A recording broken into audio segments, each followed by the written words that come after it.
South of the British Isles, some fairly quiet weather for us today, this afternoon, and even over the next couple of days, but also a fair bit of cloud has been filtering around that high.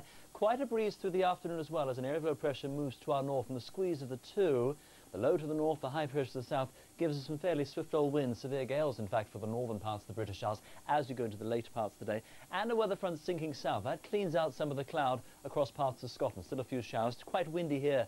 Bits and pieces of rain for the southern parts of Scotland, northern England, and then south from that, at least we get some breaks in the cloud, and not a bad afternoon. If you are maybe out and about in the high street, perhaps the park, at least temperature-wise, it doesn't feel too bad. Double figures for this time of year is quite good, particularly a 12 or a 13 sail on the south coast, all the way down to southwest parts of England.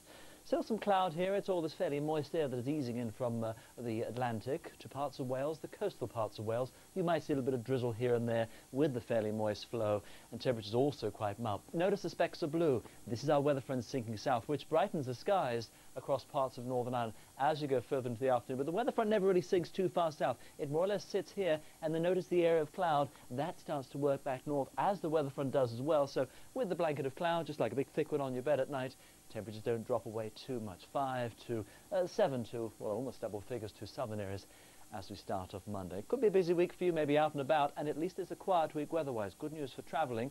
There's the ridge of high pressure, and that more or less, think of it like a big block being put in a stream, keeping the weather systems from moving through, and that's what it more or less does. So it keeps things pretty similar. A lot of cloud in place, little weather front, that line of blue, that eases to the north, and with some fairly moist air, there could be some drizzle onto western coast. 8, 9, 10 to 11 our temperature, still reasonably mild for at this time of year. Then we start to see some subtle changes. Our ridge of high pressure is still more or less dominating for the most part as we go towards the middle part of the week, and I think the way you sort of sum up most of the week is really mainly dry. No big mean nasty weather systems, so for the most part I don't think the children will be outside making snowmen for the course of the Christmas period, but at least it should be quiet if you are travelling because of the ridge of high pressure.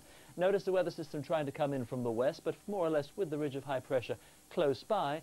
We keep some cloud, maybe some brightness, some breaks in the cloud, maybe the further north and east you are. Weather front to the north and the west, and 6 to 8 or 9 or 10 our finishing number. Then Christmas Eve, a subtle change, little weather front just sort of weakens because of our ridge of high pressure, but then notice, follow the lines. We start getting somewhat of a flow, just the first signs of a flow from the continent. Still more or less the ridge in place, so with that, still a lot of cloud.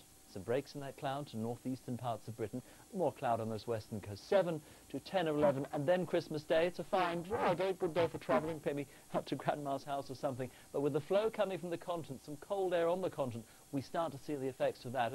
The numbers coming down somewhat, but you can see for Christmas Day, yes, it won't be bright skies. There'll be some cloud. You might get some brightness again to some of those eastern coasts, but we keep the weather fronts at bay. But then we start to drag in the first signs that much colder air from the continent, slightly drier as well, so maybe some brighter skies for Boxing Day towards the southern and eastern parts of the British Isles, easing in through the day. Further north and west, keeping that cloud, and the first signs of that cold air. So that warm parka for many of us might come